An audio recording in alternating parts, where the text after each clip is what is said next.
So I'm at Slavoid T. All right, this is Shit Spouter 37. This is Black.com pilled. This is the Fed Post.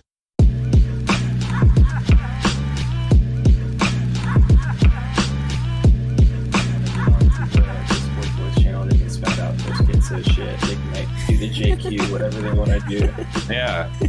This is what we're gonna do 2 live streams a month now. We're gonna do the other one this week without guests, and then they can come on and we're gonna watch Alex Jones documentaries. That's sick. Oh yeah, I saw that in your guys' your Patreon email. I seen that. I was like, that's fucking sick. Yeah, man. You should, which one? So I put up the poll. What was it? I got the Obama deception. I put the Obama deception 2009, Endgame 07, martial law 9/11, rise of the police state 05, and Dark Secrets inside Bohemian Grove. That's 2000. Bro, I'm for Dark Secrets or Endgame. Those are the bangers. Yeah, it's been a while. Yeah, Those are good. Have you guys seen these? I've never seen any of them, honestly. Dude, I saw the Bohemian Grove one when I was in high school, man, and that was a long time ago. So I've seen clips of other ones too. Like I don't know if I've ever sat down and watched a AJ doc, but I've been watching them. I used to run through them back in the day, and then like I had like a period where I was like, I'm not into conspiracy theories, and then I was like, shit, that's not even conspiracy theories, bro. Occam's razor, man. What's happening? Yeah. And so then I got back into Alex Jones pretty heavily. I've been showing my like lib friends. I'll just have it on the TV casually when they come over and just kind of see how they gauge it. Because I mean, he's really not saying anything offensive ever. He's just like a little crazy seeming. So I mean, if you can look past your initial bias towards him, he's saying some shit that makes sense, you know. Well, now what he says is like, he was too ahead of the game. Now it's normie shit. Now saying the elites are pedophile. There's a pedophile cabal that's like basic normie shit post Epstein. So he's way ahead of the curve now. Yeah, dude, he was on the Joe Rogan podcast back in May of 2020, and he was talking with Joe Rogan. Joe Rogan was like, "Yeah, I remember you told me about Epstein back like a decade or more ago." Like, and then it just happens. Like, comes out now. People just don't listen to him until it's too late. It's true. I forgot how fucking old he is, man. Like these like I'm seeing these clips of like from like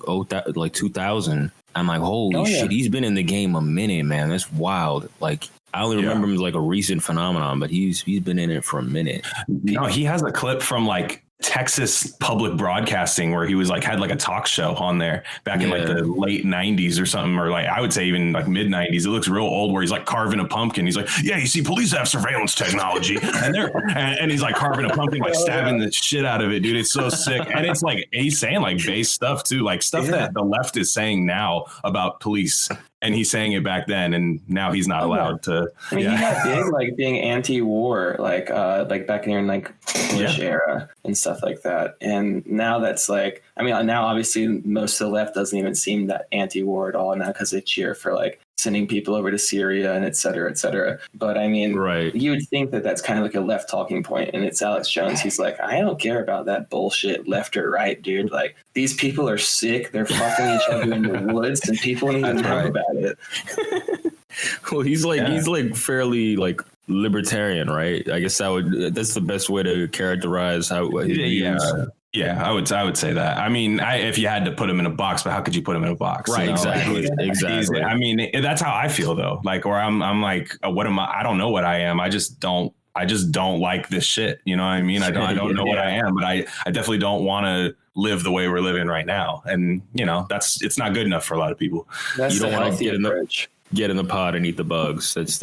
Yeah. Did you guys ever see Waking Life, the Linklater movie? No. It's like very freshman or sophomore year of college. Like just took a philosophy class, like, you know, like mind blowing emoji kind of thing. But Alex Jones is in it, and he makes like a really impassioned kind of speech. It's a very strange movie, and he's like driving through kind of the city, and he's basically saying things that would a lot of people would agree with now, like basically, you know, don't let them tell you what to think or what to believe, et cetera. Like very like anti-media type things, because it was like kind of in the wake of the Iraq war. A really interesting thing, which like I've been kind of thinking about, is how a lot of language and media affecting the way we view COVID has been sort of employed to persuade us into supporting wars and things like that. So I don't know if you guys have thought about that. For sure, for sure. I'm sure you have. Yeah. I mean, well, the Linklater thing, we were talking about that for a second because apparently, I don't know if it's like a Texas thing because like he's Austin, like Alex Jones is Austin, whatever. But he had been in Scanner Darkly, which is also Linklater thing with that's a great movie. Oh yeah, it's fire with the fucking Woody Harrelson and Robert Downey Jr. Robert Downey Jr. That movie kicked so much ass. Yeah, man. Oh, yeah. What is this movie? But the director walked it back. He's like, "Yeah, I regret having Alex Jones. I didn't know he was going to be." Oh my god! He's only in there for like 2 seconds, saying like, "They're turning the frogs." Let him rock. Let that shit rock. Sucks, man. I know. You would like that movie. You would like it. What's it called? Scanner Darkly. Philip K. Dick. Philip K. Dick is the goat, dude. The fucking he's a legend. Facts. Yeah, facts. Yeah, he's very appreciative. I met. You know that? Did I talk about this on our pod, Glenn? You know the frogs gay thing, right? I know about it. I met that. So there's like a real scientist that did that work that like proved that obviously it's a little more complex than Alex Jones is making it out to be. But I met him. He's so fucking cool. He's like this biology savant. He went to Harvard, but he's like a tenured Berkeley professor now. He's like this black dude that wears like fucking long nails and like just like pimp chains and shit. And I swear, look up Tyrone Hayes, dude, and look up his story. It's so great because he so Syngenta is the company that manufactures atrazine. It's kind of like another Monsanto with, you know, like Roundup or glyphosate or whatever, right? Like same story. And they hired him to do research on atrazine, which is a corn pesticide or herbicide or whatever.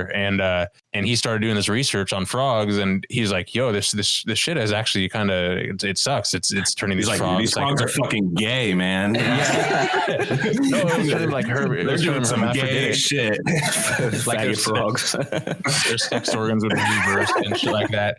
And so anyway, Syngenta started, you know, as a corporation does, they started like putting out hit pieces on the scientists that they hired, right? They started putting out hit pieces on this guy. They started like following his wife around and like secret police status. But then he instead of like bitching out, he like doubled down, and this is way in the early days of the internet, but he would go on like he'd like create his own blogs or whatever, just like shit talking Syngenta, and he would record like rap diss tracks against Syngenta and shit. I swear to God, like bars, dude. It's so fucking crazy. And he's awesome, shit. Dude. Yeah, no, he rocks, dude. And so it's fucking but then you see Stephen Colbert on you know, making fun of the meme, the frogs gay meme, and it's like it's fucking true. There's like kernels of truth to that are, you know. Yeah. Well, and Stephen Colbert like mainlines atrazine, and that explains his behavior.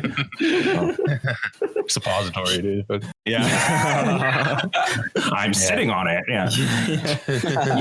They really they wrote him off. I mean, the Sandy Hook thing really like just buried him. That shit, the crisis actors and all that. And like, I remember, I mean, I was like a little bit like, the frogs turning gay thing and all that. Like, he was like, I mean, look, he just was made to be like a complete joke. And honestly, like, he's still funny as fuck. I mean, no matter what, like either way, no matter how true he is, he's still fucking hilarious. The way he says shit. Yeah. But I mean, as far as the truth of it, I mean, shit, he's fucking, you know, that the Alex Jones's right jar that they keep saying gets filled up. That shit has been filled to the brim lately. Like, yes, it is. It's fucking wild. All this shit and the microchip vaccine shit. That's wild, man. That's wild. Those sons of bitches. They're like, actually, we did make microchips. Remember how like a whole year and a half we were telling y'all were crazy and that's just like QAnon brain nonsense. Actually, we made microchips and it helps to regulate COVID and keep it out of your body. So maybe you should get it. Yo, dude, it's so wild. And the whole the whole like lib left sphere, like using that as like an ironic joke. Like, I got the vaccine, I hope my microchip isn't malfunctioning. And it's like, you know, they do that irony shit, and it's true. God, I hate it, dude. Actually, your dick fell off is what happened.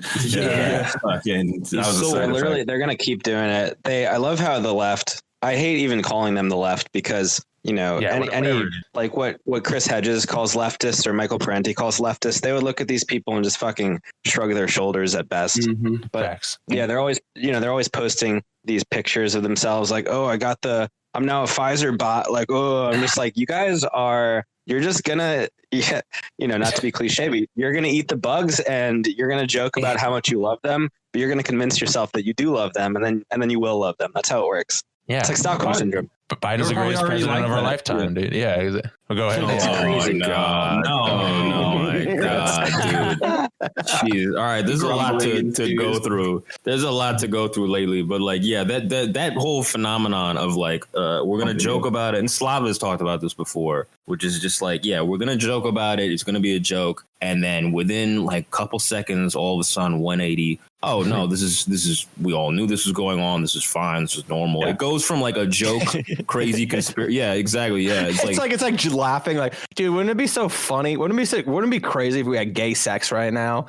As just like what you say before it just actually happens. Like, it's just the dipping the toe in. Right. We were always gonna have gay sex, guys. Let's be real. Like, we just accelerated it a little bit. Like, that's what this episode is. Yeah. They joke about the microchips and they joke about all this shit, and then it's just, oh, they joke about rigging, the election being rigged, and then all of a sudden it's in Time magazine. It's just, oh no, it's normal. What do you mean? It's there. Like, there's nothing. It's no big deal. It goes from conspiracy to like vanilla, like milk toast, and say it's just amazing. I don't know.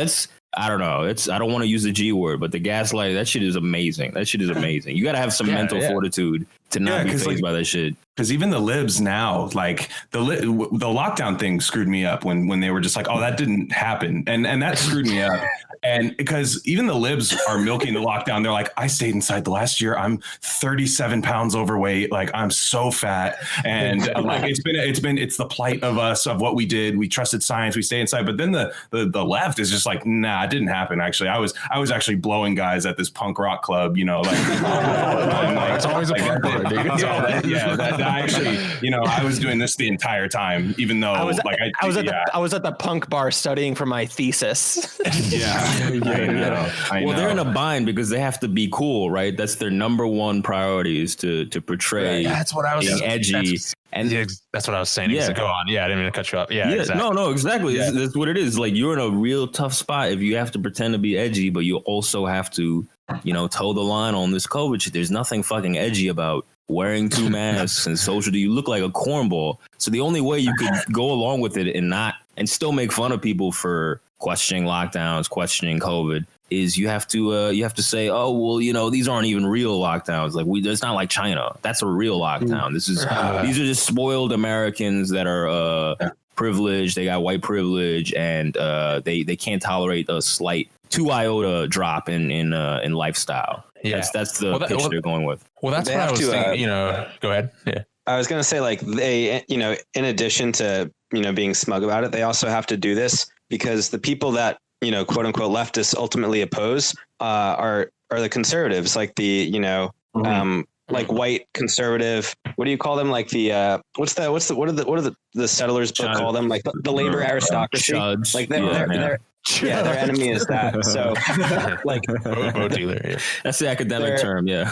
Or the boat dealer. I love that. It's like this kind of like there was no lockdown revisionism. It exists because leftists have to like constantly prove their anti-conservative bona fides, like so much so that they'll associate anyone who has legitimate gripes with lockdown to be a conservative, even though there are like extremely pro-labor and like pro-humanist arguments to be made against lockdowns. So they'll just abandon any kind of like gray scale for just being like, you know what? Because my enemies think it's real, I'm going to say it's not. And like, they'll just think themselves into that stupid hole out of some allegiance or whatever. It's just stupid. I think that like hook, line, and sinker, and they're like getting it straight from CNN or whoever the fuck, like Pod Save America or whatever, and they have to toe the ideological line. So it led to only people questioning anything like COVID being either people on the right, because they're the only ones that are ideologically in the realm to be able to question it, because they're not towing the line that they're hearing from CNN.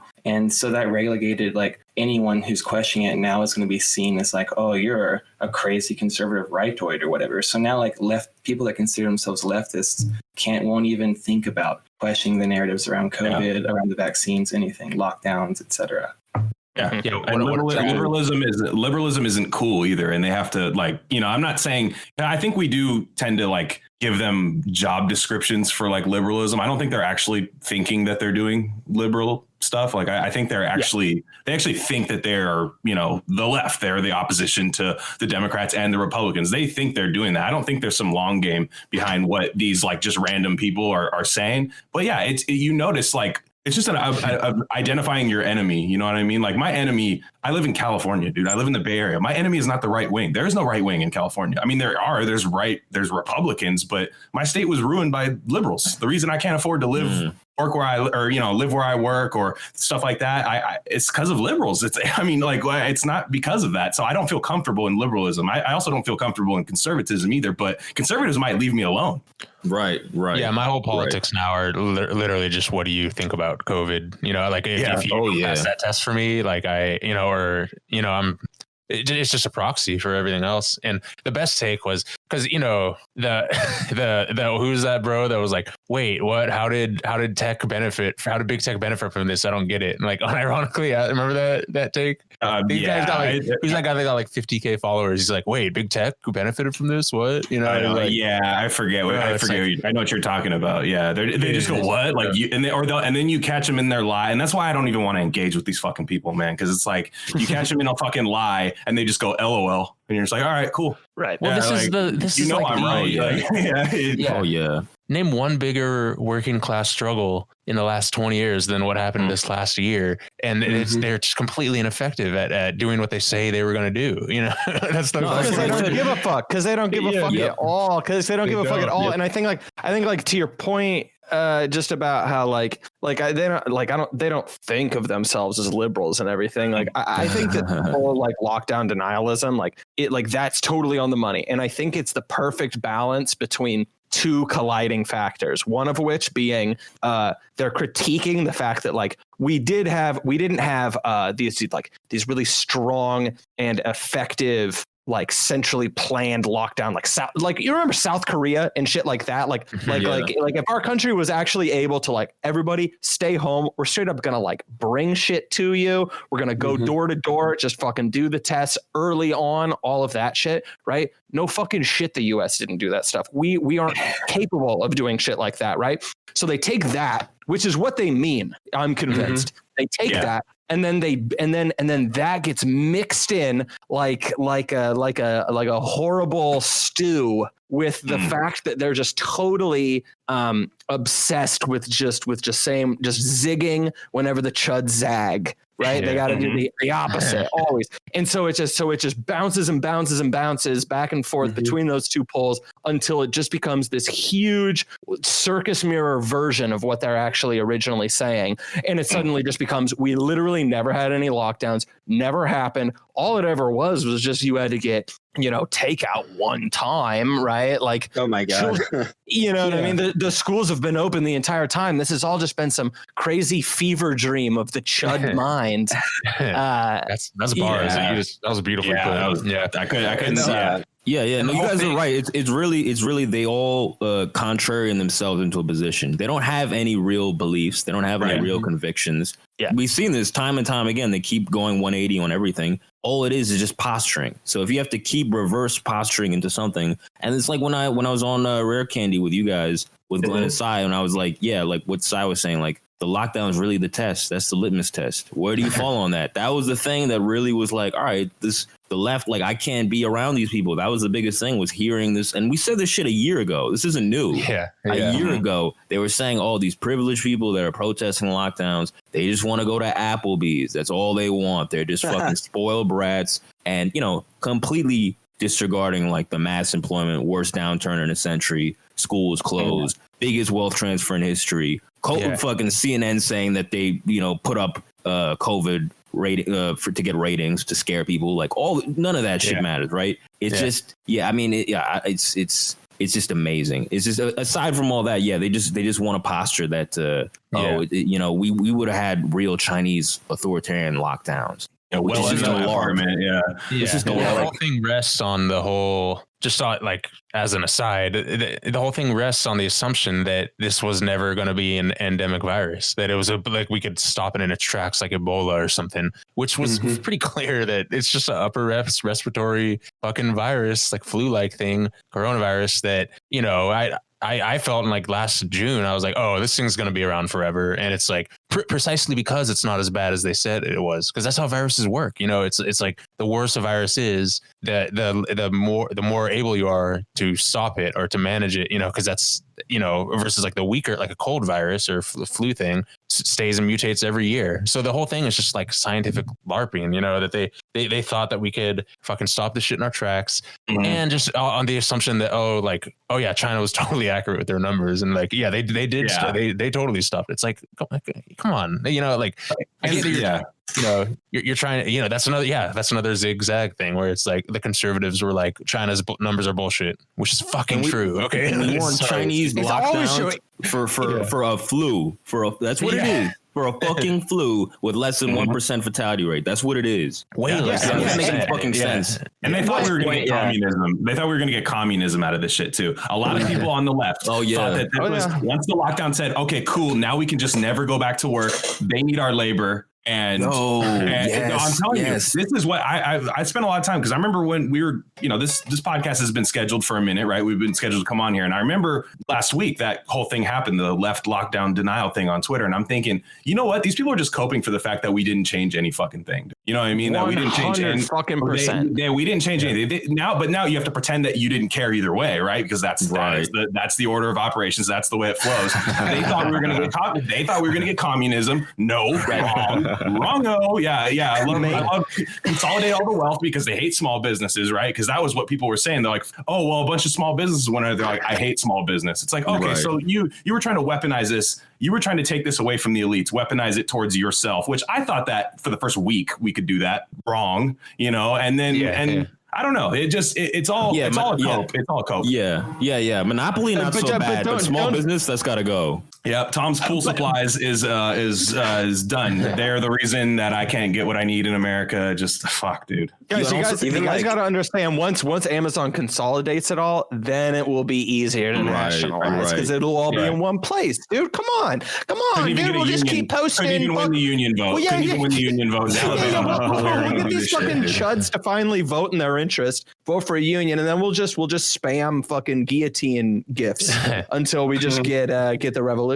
That's a real bro. Isn't that what they did? I swear she's gonna come back and take over, you know, from her husband and like just give it all away and fucking it's gonna be great, man. Glenn just reminded me of Comrade COVID. Do you guys remember that shit? No. Comrade COVID? No. Hell no. It was on the left. There was like the virus with like the hammer sickle hat. Like Comrade COVID is here to like, he's gonna usher in the revolution, whatever. You guys don't remember that? Oh, this is like I think on the right, like it was like COVID John or something. I didn't see any of this. Yeah. What I remember is every time, like, you know, like Boris Johnson or like you know, Bolsonaro would get coronavirus, they'd be like the crab emoji. They'd be like, oh, we got him. You know, coronavirus is going to take this guy down. Yeah, exactly. That's what it was. Yeah. That's what it was. Like 5 times. No one ever died. No one through all of it. Yeah, I know. No one ever died. Fuck it. I got the hydrochloroquine, bitch. Like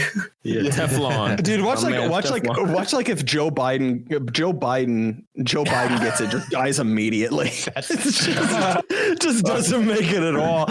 All these same people would be like pissing their pants if like Beto O'Rourke caught COVID or some shit like that, right? Like it's man. Oh my gosh. Yeah, Kamala Harris. Yeah. Oh my god. Yeah, I mean, at the end of the day, a bunch of people's lives got fucked up economically, and a bunch of rich people got richer, and these kids don't care because they're rich kids. They're not affected by any of this. They don't give a shit. They don't care that people's lives are all ruined. They don't give a fuck. Exactly. That's what it's always been. They're always detached. That's why it's nothing but irony. That's why the only thing that matters is which way you posture and do you seem cool? Is this gauche or not? That's all you. If you're a rich kid, of course, that's all that matters to you because there's nothing else to worry about. What else do you have to worry about? Or if you're in college and you're like, I didn't have to go to school, you know what I mean? Like I'm in college, because some of these people, I'm like, I realize I'm fucking 30. So it's like, I realize like, to me, this lockdown as a working class 30-year-old person, like I see the like horrors of it. But like, yeah, a 19-year-old kid in college is like, yeah, I'm at my parents' house. I don't have to do anything. Exactly. I can just phone in like, my degree. Like a big thing that I've noticed is that, you know, a lot of these like, you know, irony leftist people are very young, and they haven't really known a world where there was a social before social media, essentially, right? So like a good one, you know, a big post that got attacked was that kid who said, you know, like, why are you complaining? Just jerk off and drink beer all day. Like in reality, you know, I'm looking at it from kind of an interesting standpoint, because I'm like, you know, you're almost like telling on yourself in a way. It's like, well, there is nothing else to it for a lot of people. So there's almost like this embrace of this nihilistic lifestyle. It's almost like how the liberals want everyone to be as miserable as they are. Well, now like the incel neat, you know, 22-year-old hammer and sickle commie is like, great. Now like everybody gets to be online and gets to fight in the culture war just like me, because that's what it's always been, you know.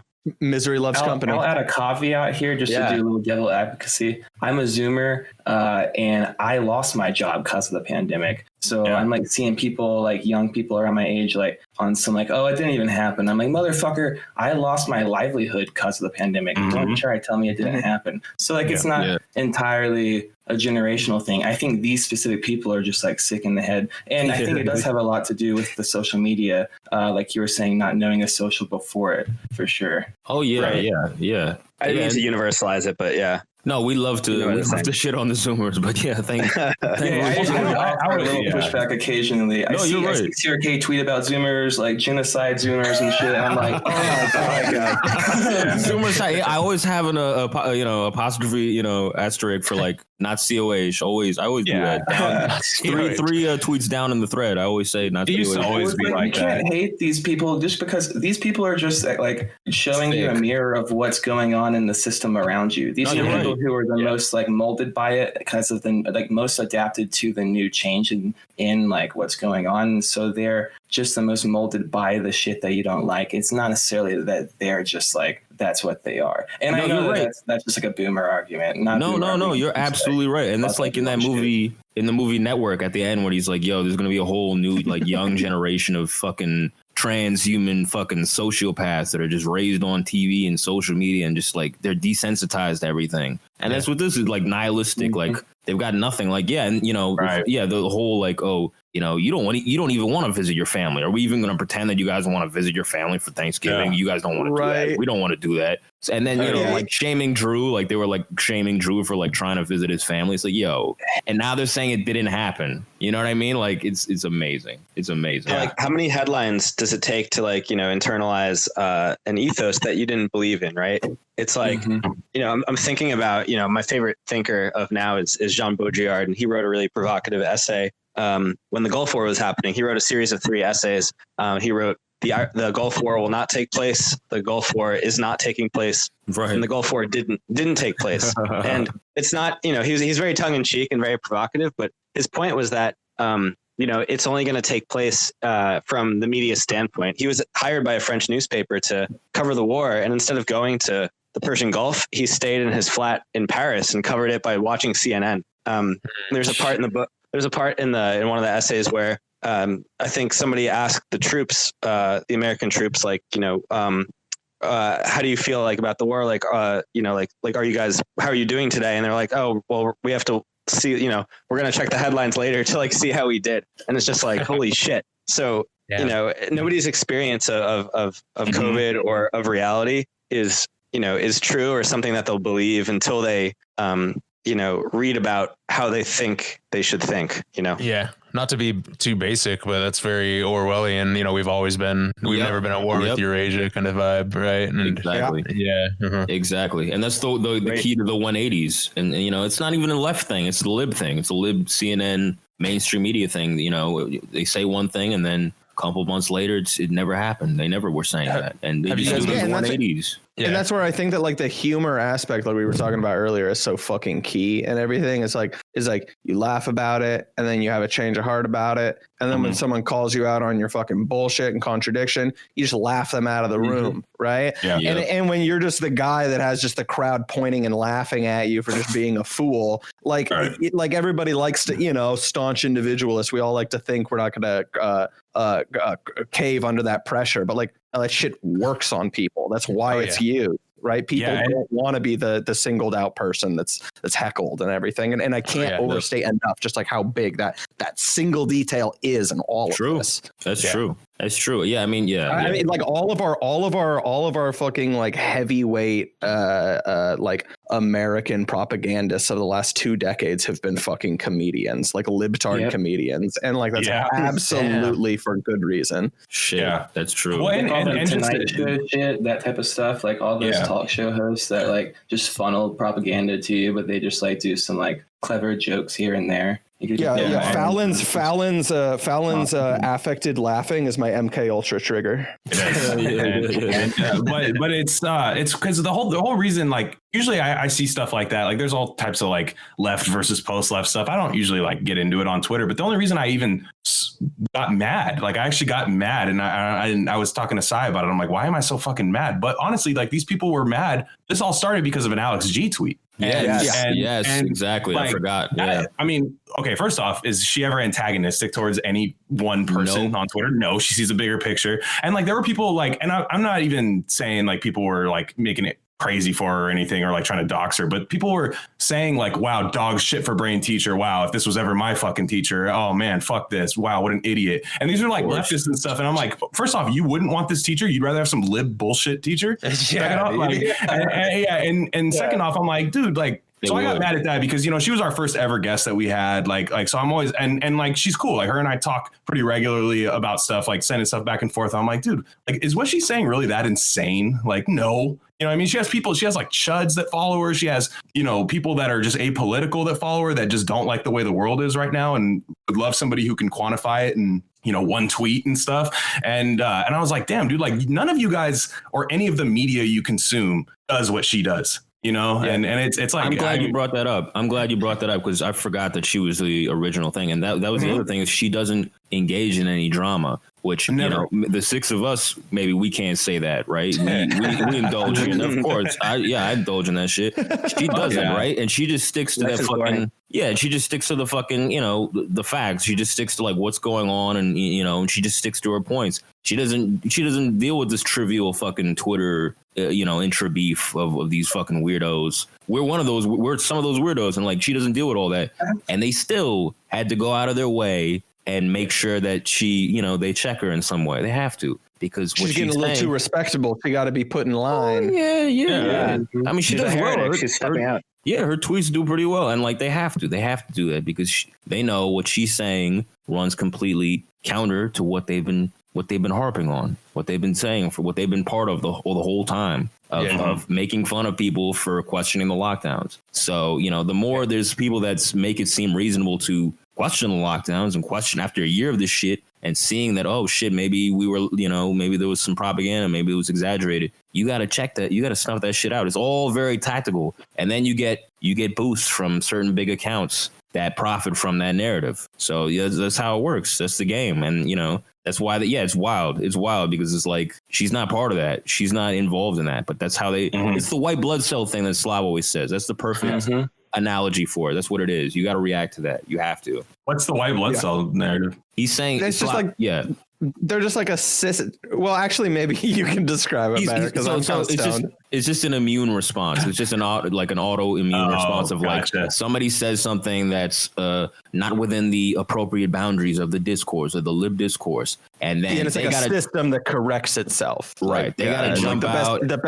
The best example was the Capitol protest, right? Yep. Like they just got the full force of God bearing down on them after that because like that's just what happens, right? Like the little Chihuahua goes up and asks and questions if the pit bull has any right to chew on the big bone, and that little Chihuahua has to get thrashed around really good, right? And yeah, I mean, like it's like if Amy, or I mean Amy's the easy example, but just somebody goes out and questions something, the more cutting it is, it's like they can't even help themselves. And it kind of comes back to, again, like what you were saying, just about like, I mean, it's not like these people are setting out to do something bad in most cases. I'll say, I think there's clearly some cynical people out there for sure. Yeah, a little bit. But yeah, I mean, they can't even help it. I mean, it's like at any given time that those contradictions that are bouncing around in your head, giving you a hard time, you get to let a little bit of the air out of the tire, blow off a little bit of steam on these people. And it's like audio, like I'm sure a couple of you people in here work with like audio and stuff, like you put a compressor on top, or like a limiter, like you put that thing where if anything goes outside of that thing, it just blocks it off, right? It just blocks it off completely. Yeah, you're done. Like, oh, sorry, no, we're in this one little wavelength here. So I don't understand. I'm setting a boundary here. So if you're to the left of me, it's horseshoe theory, you're a Republican. Or if you're to the here and there, it's like we want one flat wavelength. I just like, to me, it's weird where the whole thing I got mad at was, okay, you don't care about anything except the post left, which isn't anything, like these people, it's not anything. So if that's got just your rage going, if that's got you fighting, you're fighting that demon. So you do care about something, like you do care about something. That emotion still exists in you, but you don't care about the shit that matters because it doesn't matter to you. You're doing fine within liberalism. You're doing great. You probably have a programming tech job you've been able to do from your house. If they welded you in your apartment shut, you would have helped them, and like you would have just been like, yeah, cool, right on, man. I'll put a welding mask on too. I'll help you out. Do it from this side. I won't leave. Spot. Yeah, you missed the spot. Yeah. I already got my welding mask on for COVID protection, anyways. Double welding mask. As long as I don't have any chance of seeing the saddled man that brings me my euro for Uber Eats, then I'm good. And that's our version of communism. That's our version of the meal every day, right? That's the American version of the like South Korean. We bring meals to your porch. No. We order our meals, right? And the people who have the money can do it. Like it's a perfect storm of nightmare. We have national planning. Come on, you can pay $30 for some McDonald's brought to you by a depressed immigrant.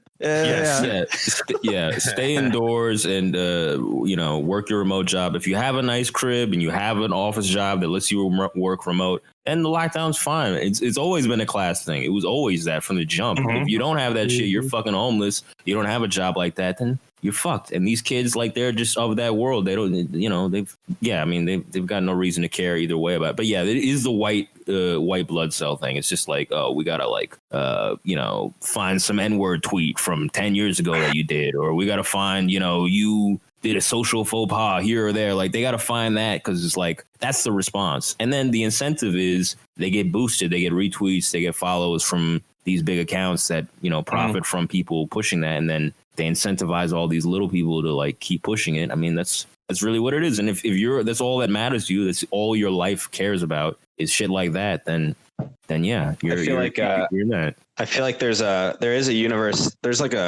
very universal type of thought that the like capital L leftists have. Largely, I think I might have discussed this on RareCandy on my first time, but because a lot of these kids, they go to college and they study a humanity, and you can only really study a humanity in college if you're rich. Kind of, I think it's proven that people who study English come from the most money, which is, I can definitely see that being true. But a lot of these people, they don't come to philosophy on their own because they're looking for answers. They study it because it gives you a certain amount of social capital. And it's interesting, right? So a lot of these people read these revolutionary thinkers when they're like 18, 19, 20. Again, not to do an ageism, but, you can't, like, if you come to Marx when you're like 19 and have never had to pay taxes or anything, like, how are you going to understand any of this in a way that you could actually apply it? Right. So that's why, like, a lot of this in-group signaling kind of happens. And these people like don't understand that there are people who have had to come to philosophy because they're upset and frustrated and they want to know why this is happening. That's a great point. Yeah. Mm-hmm. Yeah. And we should. Okay. So we'll get off this thing. I mean, so I guess there's this other thing that's been going on of this Biden's a progressive champion type of thing. That's this other thing that's just complete, just psychosis, like just gaslighting. Like I have to like double take read this shit from AOC and like Chapo and like a bunch of these other motherfuckers.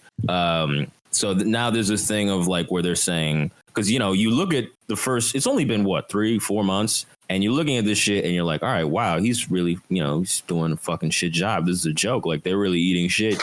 He's doing all the terrible shit. He's worse than Trump on less stimulus checks, right? He's bombing Syria. He's delayed the Afghan withdrawal by a couple months that Trump had, got rid of the insulin price controls that Trump put on. He's doing all this shit. They're even admitting, AOC and Omar are saying like, wow, he's like giving less checks to less eligibility than Trump. They're admitting this shit. They're saying it. And now, you think it's over. You think it's all right. Well, this is a done deal. And all of a sudden now AOC is just like, oh, yeah, he's doing a really great job. He's really like way more progressive than I thought. I'm like, where? What did I miss? I don't know. Like I saw something about climate change. Did you guys see anything? Like, I don't know what I missed. No, that's their whole project.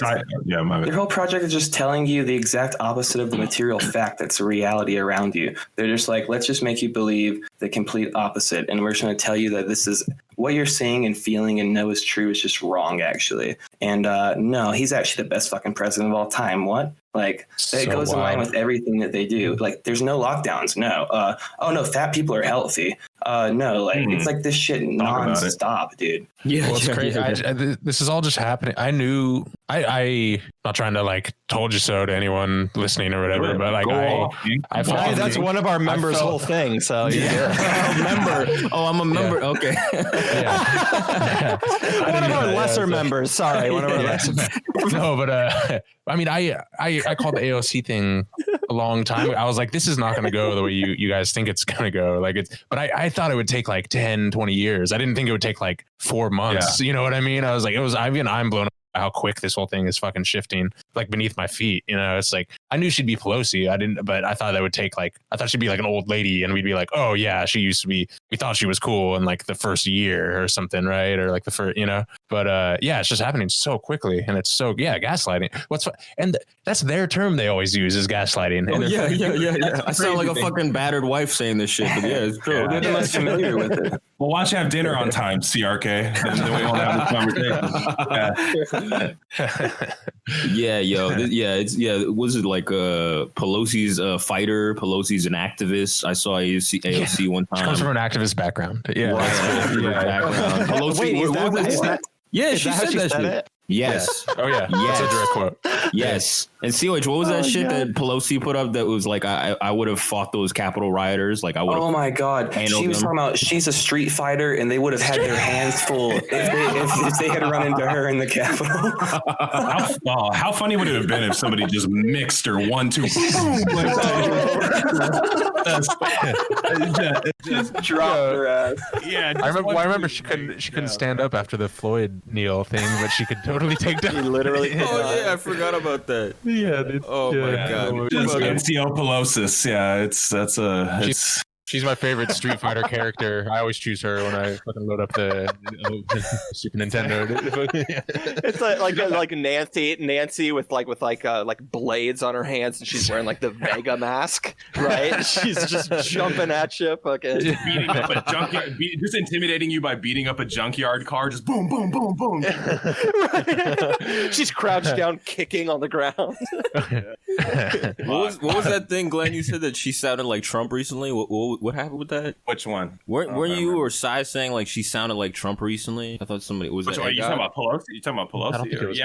I don't think that was me. I mean, maybe it was Egg God. Yeah. Is Egg God there? Well, if when he comes back, but yeah, like, and that other thing she said recently was the Floyd thing. He's like, thank you, Floyd, for sacrificing yourself. Right. She gave him a thank you for your service is what she said. She's like, thank you for your service. Like that was. Oh, sorry, I was heating up my dinner. Yeah, Leah Triss tweeted that about how Nancy Pelosi, like her inflection was totally absurd, and she was basically thanking George Floyd for giving his life for like the Democratic Party, essentially. Mm-hmm. Right.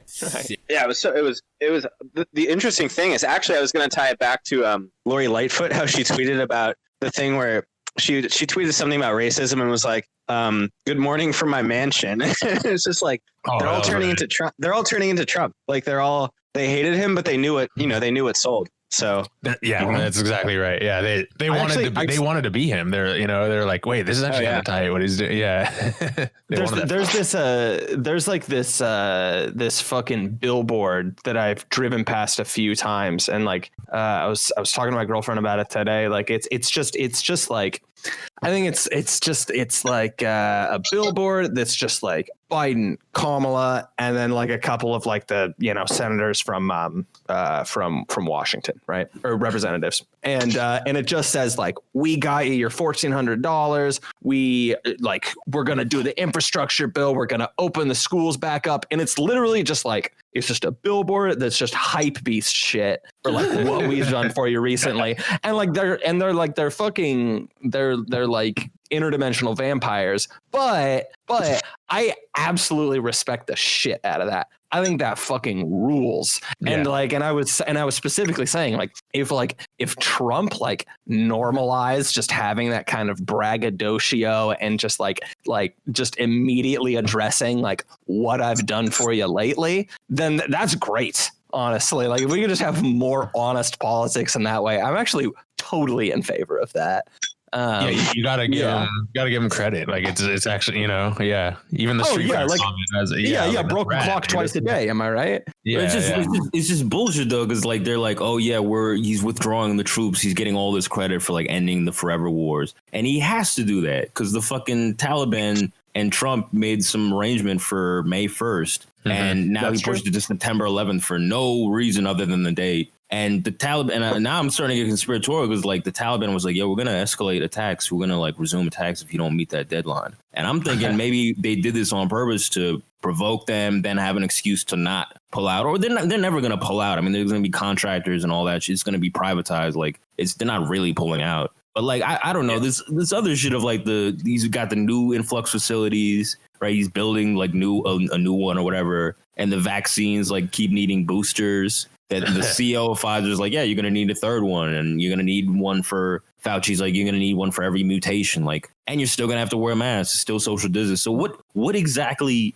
is changing? Like, I get that he's like taking credit for things, but it's not real. There's nothing real there. Yeah, well, it's funny because I've been kind of digging into this. Well, you guys know I'm already on this hype, but even I've been digging into it more. That Biden is part of the Moderna scam, basically. Remember when he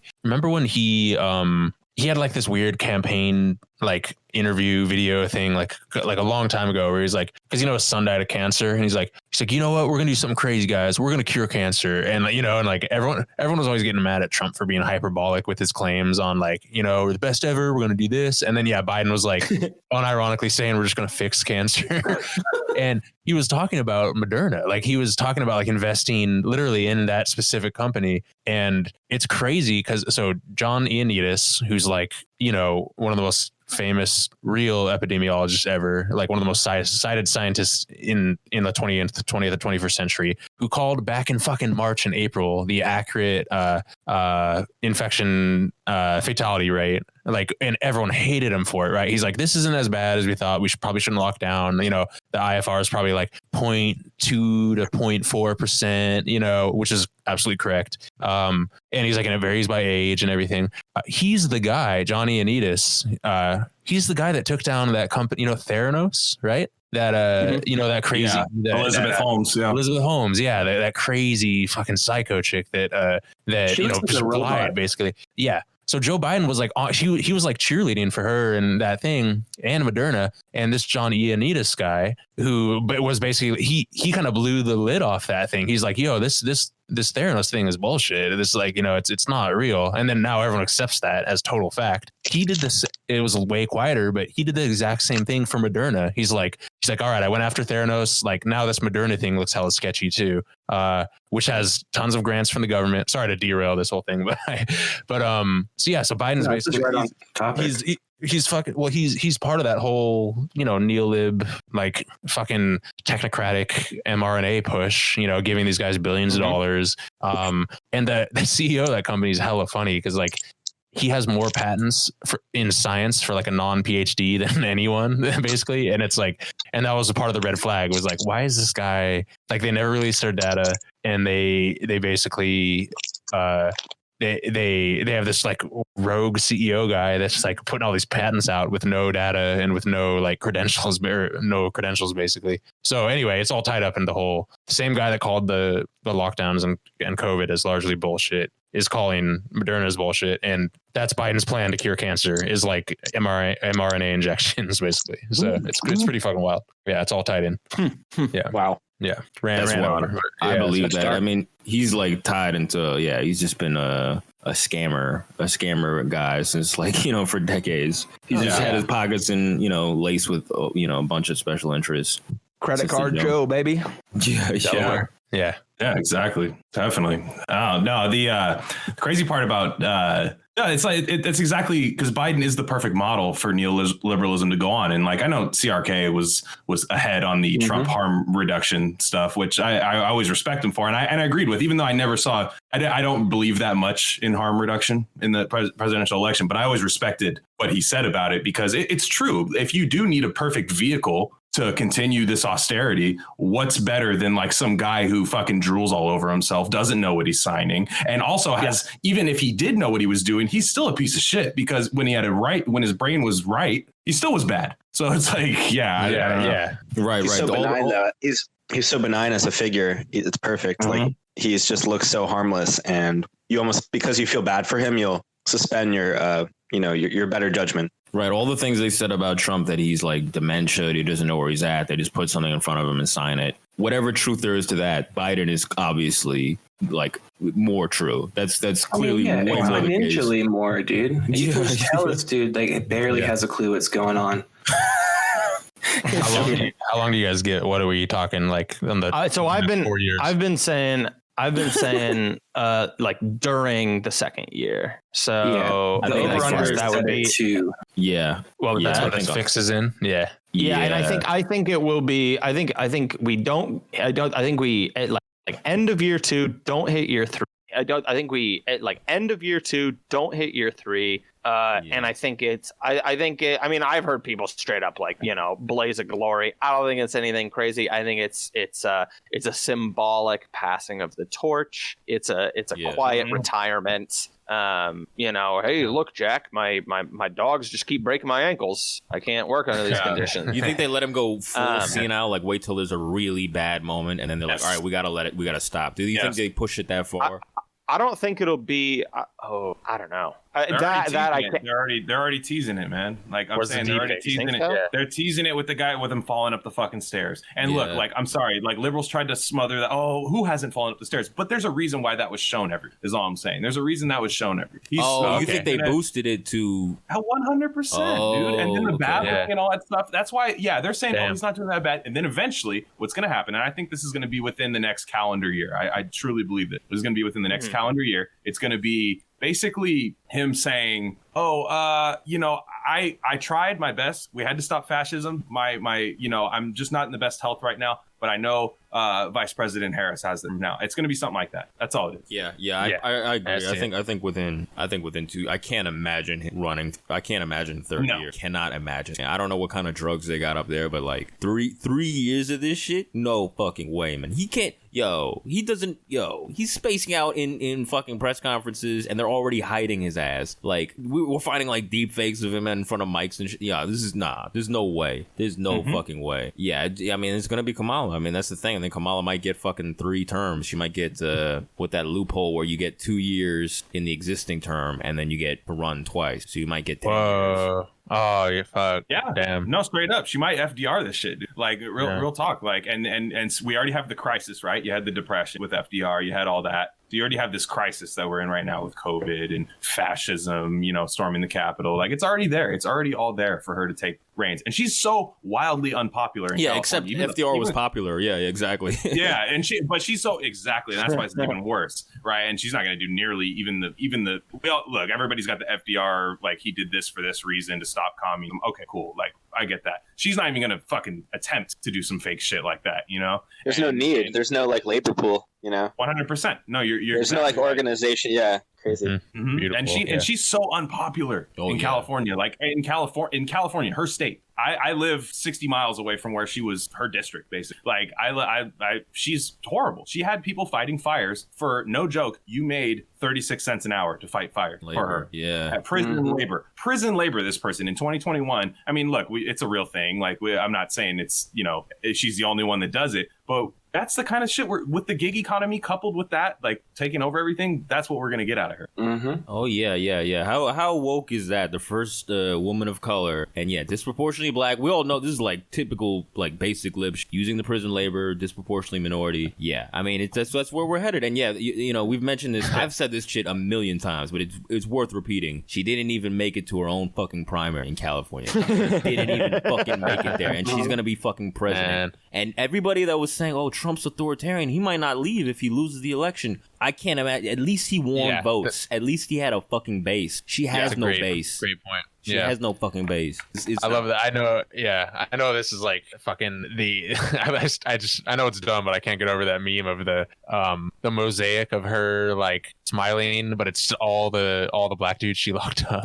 It's like, oh my God. like 500 of them shrunken down like different colors and shit. Yeah, it's I love that. And then she has that one mural. I don't know where it is. There's a mural, like a huge mural of her across this like building, and it's like very, again, I want to say it's cringe, but Orwellian, like where it's like she's watching type thing. And it's like, this is a current president. Who makes a mural of a current politician? You know what I mean? Like whenever you think of like statues and murals, it's always like somebody from like 60 years ago or, minimum. It's like this. Or George Floyd. There you go. Well, and again, he's not here to see it. She's still here, she's still here to see this shit. Like it's so We used to make murals for, murals and statues were to remember people, but now we have to make them for people who are around today so that, people have some semblance of like a connection to the world, because everyone's living in such like fucking absurd different media spheres. Well, as long as, we have to remind people that this is who's in charge, because they might not believe that she is, if Trump won, I guarantee you,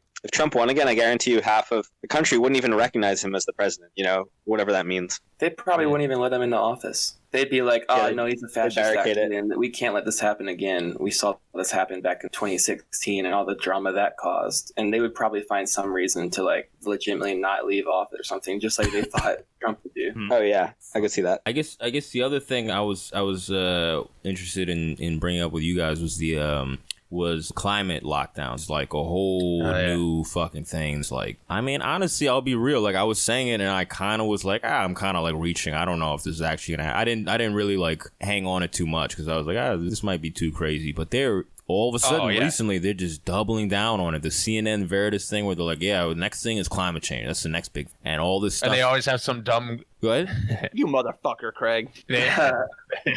No, they always have some dumb graph of like, oh wow, look at all the carbon that went away during lockdowns. Like, isn't this interesting, guys? Like, yes, yeah.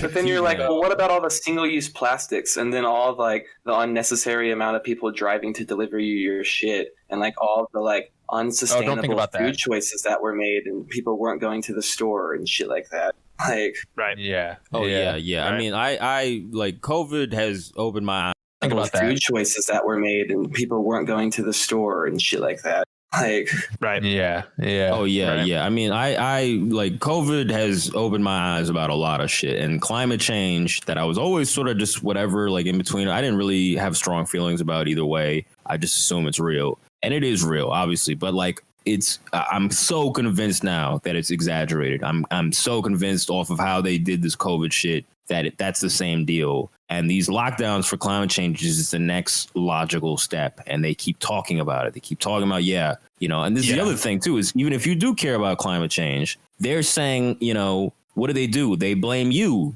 They blame you, little you, individual you, compared to all the companies that are fucking, bombing like the fucking. COVID. Yeah, exactly. We have a huge, massive public health crisis. This is like the Black Plague. It's unbelievable. And what's the solution? What do? Wash your hands. Stay away from each other. Cover your mouth when you cough. Sounds like grade school shit. That shit. When I was like a year ago when this shit started, and I was like kind of getting like funny feelings about this shit, I was like, that's kind of weird, man. That's kind of weird. That something this scale, the solution is on the individual. which is just like climate change, the massive scale of what's happening, like a whole cataclysmic thing going on with this entire planet, and it rests on you not using plastic straws. How dare you idle your Honda Civic for 4 minutes to charge your phone? You know what you're doing? Yeah. No, well, it's plastic straws or no go. Oh no, yeah. Well, yeah, plastic straws are like 0.0000001% of, that's the crazy thing. That was the test run. It was the test run. Yeah. Run. But for me, climate stuff has always been like, I'll admit it. Like I'm like a bleeding heart environmentalist, and and I eat like largely plant-based and stuff. And but I do hate this shit, because what climate change represents to me, what it means to me is, it's a way for, like, you're like dumb if you think that humans aren't totally fucking up the environment, right? In numerous ways. But what climate change represents is like a catch-all phrase for them to kind of put it all under one umbrella, where you don't really have to think about, like, I don't know, the rainforest or the oceans anymore and shit like that, right? Where it's just this dumb, it's all this one like single metric carbon thing, which arguably isn't even the best metric to go by for climate change based on their own rules, right? So it's like stuff like the Paris Climate Accord and all that shit. What everyone was freaking out about Trump taking us out of is pure lib shit, right? And you can boil it down to carbon footprint, which is individual. Like, you can go online and figure out what your carbon footprint is and how much you're fucking up the planet. When like that's not to mention that like the United States military uses like 70% of like gas and that's oil. What always drops. Yeah, more than most countries. Like, that's the thing, and like more than most countries on their own. And you're talking about, and where are we? We're in fucking all over the globe. You know what I'm saying? Like, we're setting up shop everywhere over the globe. But they're like, no, this is on you, buddy. This is on you, Mr. Lifted Truck, Mr. Smokestacks coming off the truck.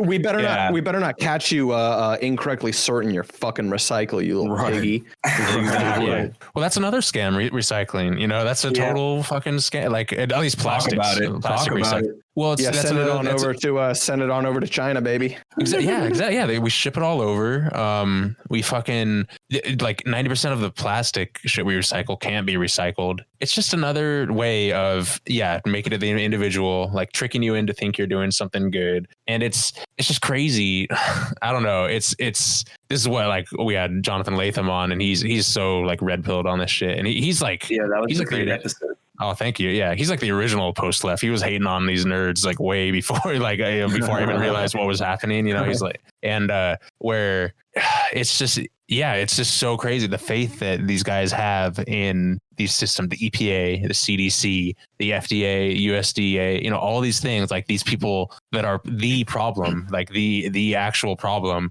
are gonna somehow save us. It's fucking wild to me. It's just so bizarre. And you just tell on yourself if you make that your MO, if you're like citing this stuff, or if you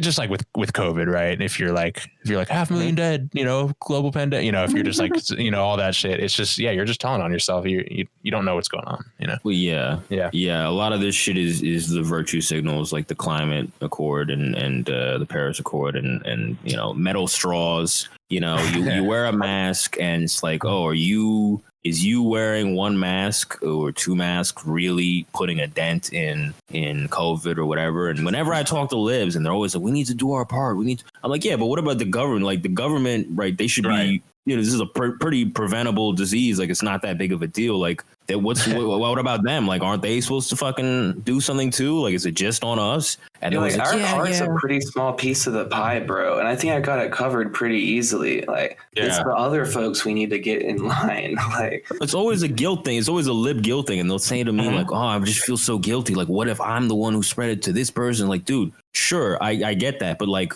you're basically saying that this is all on you, and there's nothing to do. And this is what they do with poverty, right? This culture poverty thing. Poverty is your fault individually in a vacuum. Has nothing to do with what's around you. No powerful people had anything to do with it. It's your fault. You deserve to be poor because you're lazy or you're dumb or whatever. And this climate, that's the mutual aid argument, basically. But AOC was making the mutual. I'm sorry to cut you off, but the mutual aid argument that AOC made, people don't understand how powerful that was it's when you look at objectively at what AOC said about mutual aid, it's basically the same thing as Ben Shapiro saying like, well, black people need to organize their own communities. I don't know what to tell you. It's the same concept. It's the same concept. It's like, look, you're talking Black about nationalist Ben Shapiro. Shout out the guy. A.O. Shapiro. Yeah. And no, it's the same concept. And like, I'm sorry, I had something really funny. Somebody dropped this in our Discord today, but there was actually a thing from like, I want to say it was a New York school where it's with straws and COVID is why I'm saying this. They're saying like, we ask our students to not pull down their mask, even to drink water other than at lunch. That shit made me so mad. Those were kindergarten students too. You want to know what their solution to this? One suggestion is that we suggest getting a bottle with an extra long straw that can be placed under the mask. That is like America in a nutshell. Let me jerry rig you this bullshit to I legit had like a fucking depressive episode after I read. I was like, I am living in the wrong world. I have no idea what's happening anymore. Dude, that reminds me of the fucking because they're kindergartners. It reminds me of the anti-racist baby thing too. Like, you know, you think 100%. About racism too, along with like poverty, COVID, climate change. Like that's also an individualized thing. They always say systemic racism, but they don't mean it when they talk about it. They talk about what you individually do, what's in your heart, what you it's the bait and switch. Yeah, exactly. And the anti-racist baby shit. Like, how do we get these kids to stop being racist? To stop thinking racist thoughts. Just stop. Yeah, just systemic racism is when a lot of people are racist. That's like what it means now. The babies that are thinking the N-word all the time, like they're trying to get it, they're trying to make them stop. Why? Let them think that. Let them think the N-word. Let them do what they want. Like it's really oppressive, in my opinion. It's too much. Let babies think the N-word. My God, they're gonna fucking bury us for this one, boys. Oh man, it's the Sesame Street letter of the day. Oh my God. Cookie Monster says, "Let babies say the N-word." Yeah, Cookie Monster's blue though, and if anything I know about cartoons, blue is black. So you know, I've been saying it, dude. Blue lives matter for sure. Oh no! There it is. That was good. I mean, Oscar the Grouch. It wasn't like Oliver the Grouch. I'll just say that. You know, it wasn't. There you go. Yeah. Hell yeah. No, that's funny. They just treat Oscar the Grouch like shit just for being homeless. He's just like, yeah, I'm homeless and like everything's pretty terrible. And they're like, you're mean as fuck, Grouch. Like, it's so funny. Yeah. Chappelle Fed was just like, bitch, I live in a fucking trash can. Why do you think I'm grouchy? Yeah. One of the best. Knee-High Park, that was the best. Oh my God, yeah. That was the best sketch ever. The one with the herpes guy. Yes. Okay. Yes. Oh my God. You can't do that now. That's not allowed now. But they're gonna start making like cartoons and stuff that are super. Actually, one of my friends has you guys know Headache. He has a 6-year-old daughter, and he watches some of the cartoons with her, and like some of them are good, but some of them are just like, you know, there's one that's called like Paw Patrol, which basically, you know, indoctrinates you into like loving cops basically. But I predict it's gonna go even like more to the left lib side, and basically, I mean, cartoons always try to, you know, have like they always tokenize people, but I think it's gonna get even crazier. Yeah, definitely.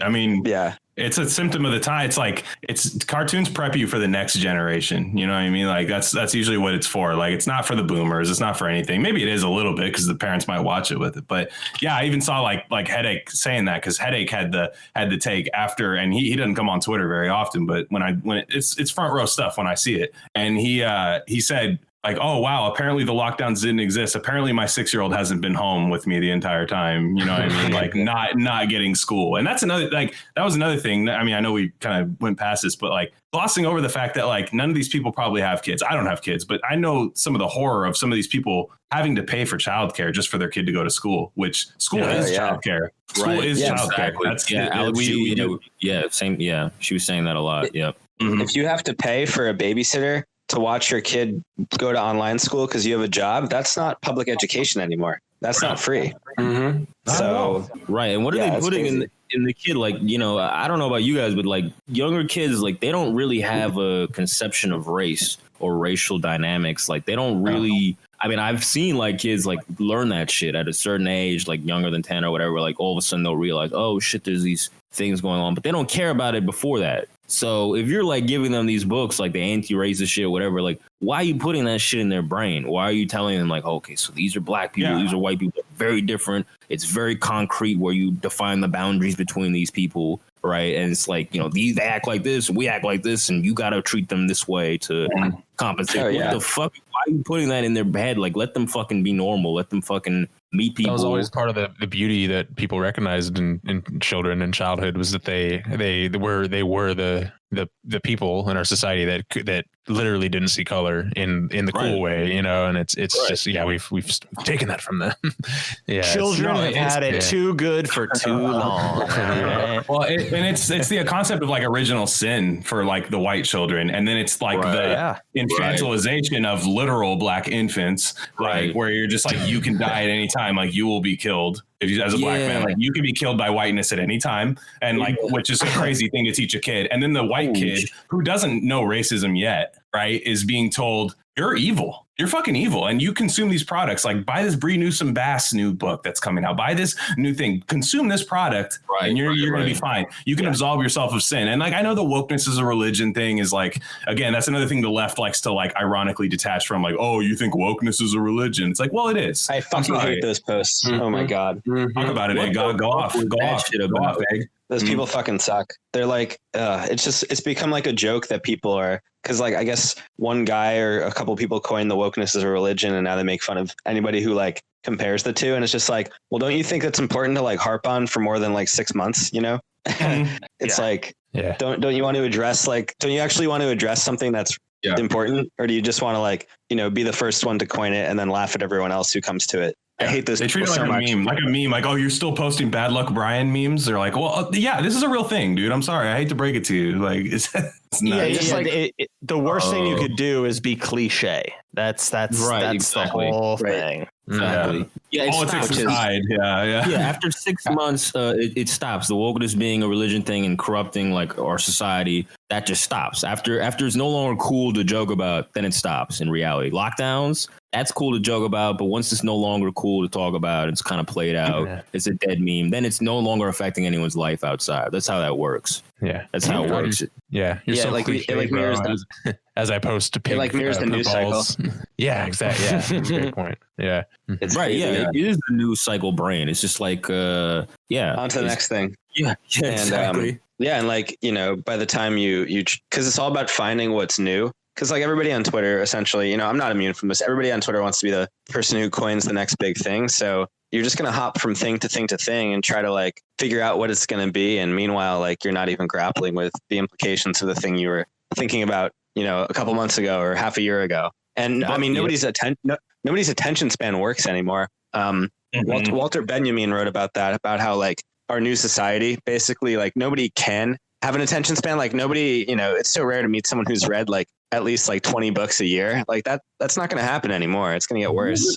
I haven't read 20 books over the last 10 years, man. Like, it's not a problem. It's just like it's a feature of a distracted society. I agree. It's bugman brain. It's buy the next thing brain, consumer brain. And you don't get any time to process what just happened. Something just happened. Everything that happened 2-3 months ago is memory hold, and it's cliche, and we can't talk. You bring it up, they're like, "We still talking about this, bro? That was trending months ago." There's no time to digest anything. Go outside, man. Like go outside. Which it's like it's like I am outside. I literally work outside. Like just stop. You know what I mean? Like stop telling on yourself. Like you can jack off 5 times a day and drink PBR. Drink it. Yeah, go ahead, man. Like it's. What'd you say, CLH? I was just saying, if you're working outside, you're like, no, dude, I just now came back inside in the first place. I'm not going back out there. No. Yeah, I'm inside. I'm inside now, and I want to be like, you know, motherfucker. Like I swear, like just. Yeah, you got the best job. You can like post all day and make money. I do still. Yeah, exactly. Yeah, it's I had it really good during COVID. Like no joke. Like I had it really good. Like I was able to take time off because I work in road construction, but I do a part of road construction that deals in like street closures and stuff like that. And so like a lot of times, you just close down the street and then post, let's go, logged into Twitter, ready to post, like, and that's kind of my job. So I can steal construction valor and post, what I mean? And then go inside, and so I get it. Like, and it helped during COVID. Like it helped during COVID. So I had it really well, but I still saw like the struggles of the working class. Like some of my coworkers who have kids, like we were saying earlier, having to pay for childcare, having to do things like that they didn't normally have to do, and work was slow. Work was slow while during COVID, because even California did some dumb shit where they're like tried to halt outdoor construction, which is not science. I'm sorry. Like we're outside. It was clear from the George Floyd rallies, outdoor transmission. You said that, not me. That we can't transmit this shit outside. Well, that was then, Glenn. That was then. Not things have changed. Yeah. Oh, you're still talking about that? Yeah. It's like, oh man, like crazy. Yeah, and your guy that does the graphics, I love the guy that does the graphics. Oh, Retardius. I love that guy. Yeah, I fucking love that guy. Who? What is it? No, he does like little like cartoon things for them, and it's fantastic. I love those. But what's his name? He animates her snippets. Maximus. Yeah, and Retardius too. Shout out him. He doesn't miss. He's fucking fire. Yeah. Hopefully, you guys had that mommy milkers chick on, and I actually listened to that, and that was super good. Like, she goes. The graphic that went with that was really fun. So hopefully we'll get him to do one for this one. Hopefully we'll get more. But great. No, exactly. But yeah, you guys are welcome on anytime. We truly enjoy. Like, we became a COVID podcast. I mean, we're other things too, but like we kind of just became one because that's what it is. And people like us for that. So yeah, and I appreciate that specifically. Like that's obviously it keeps us all sane, and like you guys are just like very real. I mean, just very. We talk to some bigger people, and like everybody's got like a media angle or whatever. I mean, they accuse us of that all the time too, but like it's very fucking refreshing to talk to people that are just like, you don't have an angle. I can tell you don't have a fucking angle. I really appreciate that shit. So that's if you guys, if our listeners like us shit, you should check out RareCandy. You should definitely check them out. Sure. And we have gotten listeners from you guys, which is nice. We have because we've had you guys on individually, and like even in like our Discord, like COH will come in, we'll talk about sports betting and shit. Like that's cool as fuck, like just humanizing ourselves too, to where we're not just like talking about COVID and stuff, and just like having fun, being normal people. Because we gotta link up, or maybe have the car crash dudes. You gotta meet those. Do you know them already? Those guys are hilarious. Dude, we went on last weekend, and those guys are a trip, dude. They're like guys. Listen to our next episode, not the one that just came out, but we're gonna do one in the future next week. Yeah, they're so funny guys. They're like North Carolina guys, and they're just like a time capsule from like 2008 to 2012. It's like high school, just like burnouts, like us. It's a trip, and I'm like, it's just so nice to know that like I'm in the Bay Area, and I feel like I'm a Bay Area kind of guy, but then I meet people from like North Carolina or New York or fucking Alabama or anybody like that, where I'm like, damn, dude, like these people are like me. You know what I mean? Like these people are like me. Sick. Yeah, they aren't sick. These people are not sick. Yeah, that's what like I'm like, this is fulfilling, and I'm sure you guys get the DMs the way we get the DMs, the same way, where it's like, yo man, like I didn't know it was okay to think like this and not look like a fucking quack, right. and I think it's important. I think it's important to keep this type of stuff going, man. For sure. Yeah, you guys. Yeah, we'll be coming on yours, and you guys were on our live streams. Always. Yeah, we're gonna keep doing guests on live streams. You guys are gonna be regulars and all that shit. And please, let's keep it going. Ed God, obviously, fucking Fed Post alumni. This is your third episode that he's been on, so definitely gonna do a bunch of space. Yeah, for sure. I really like it. This is a fun little. No, it's exactly what you guys are saying about it. It's nice to be able to. Yeah, I love getting DMs from people that are like, wow, like you put things in a way that I can understand, and it makes me feel like I'm not crazy. And that's just it's nice to have a community of people who you can talk to, about ideas and not feel like you have to not say something because you don't want to be accused of whatever. It's nice. And I don't know if you guys noticed, but there's more of us. There's more every couple of days, it seems like. So, and CRK is gonna have a hell of a time editing this one because I know we were all over the place, but it's all good. It's all good. Like fuck it, man. Like it's good, man. No, I appreciate you having us on. No, this is great. Thanks again, guys. This is great. Let's do this again sometime for sure. Absolutely, anytime. For sure. All right. Peace, y'all. All right, guys.